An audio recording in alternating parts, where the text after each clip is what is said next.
সম্প্রতি রাজধানীর কাকরাইলে পুলিশ, সেনা ও সাদা পোশাকধারীদের হামলায় গুরুতর আহত হয়ে চিকিৎসাধীন রয়েছেন গণ অধিকার পরিষদের সভাপতি নুরুল হক নূর, যা সারা দেশে আলোড়ন সৃষ্টি করে। এ ঘটনার পরপরই চট্টগ্রাম বিশ্ববিদ্যালয় ও বাংলাদেশ কৃষি বিশ্ববিদ্যালয়ের শিক্ষার্থীদের উপর স্থানীয় ও বহিরাগতদের হামলার ঘটনা ঘটেছে।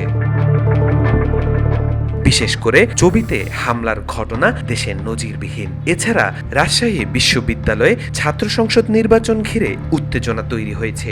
এ প্রতিষ্ঠানগুলোর দুটি ইতিমধ্যে বন্ধ ঘোষণা করা হয়েছে, অন্যটিতে অস্থিরতা বিরাজ করছে। ফলে দেশের 3 বিশ্ববিদ্যালয়ে এক ধরনের সংকট সৃষ্টি হয়েছে। জানা যায়, ভাড়া বাসার এক দারোয়ান ছাত্রীকে মারধর করার ঘটনাকে কেন্দ্র করে গত শনিবার রাতে চবি শিক্ষার্থীদের সঙ্গে বিশ্ববিদ্যালয়ের আশেপাশের স্থানীয়দের সংঘর্ষের সূত্রপাত হয়। পরের দিন স্থানীয়দের সশস্ত্র হামলায় অন্তত 1,500 শিক্ষার্থী আহত হন। গুরুতর আহত শতাধিক। এর মধ্যে ইসলামিক স্টাডিজ বিভাগের শিক্ষার্থী রাজিউর রহমান রাজু ও নাইমুল ইসলামকে আইসিইউতে ভর্তি করা হয়েছে।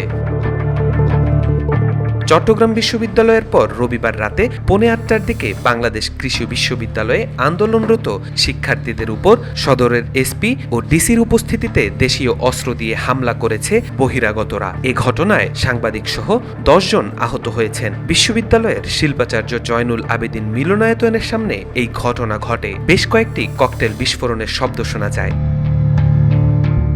জানা গেছে, কম্বাইন্ড ডিগ্রির দাবিতে পশুপালন ও ভেটেরিনারি অনুষদের শিক্ষার্থীরা আন্দোলন করছিলেন। আন্দোলন চলাকালে রাত 7:40 দিকে লাঠিসোঁটা ও দেশীয় অস্ত্র হাতে বহিরাগত দুর্বৃত্তরা নিরস্ত্র শিক্ষার্থীদের উপর হামলা চালায়। হামলাকারীরা মিলনায়তনের তালা খুলে ভেতরে আটকা শিক্ষকদের বের করে আনেন।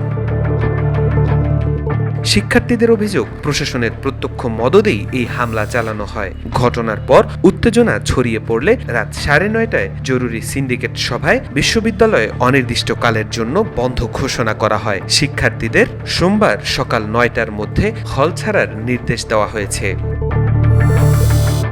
এছাড়াও রাজশাহী বিশ্ববিদ্যালয়েও হামলার ঘটনা ঘটেছে। হঠাৎ করেই ক্যাম্পাসে হামলাকে কেন্দ্র করে উত্তাল হয়ে গেছে রাজনৈতিক পরিবেশ। কোন দিকে মোড় নেবে এই অস্থিরতা, সেটাই এখন দেখার বিষয়।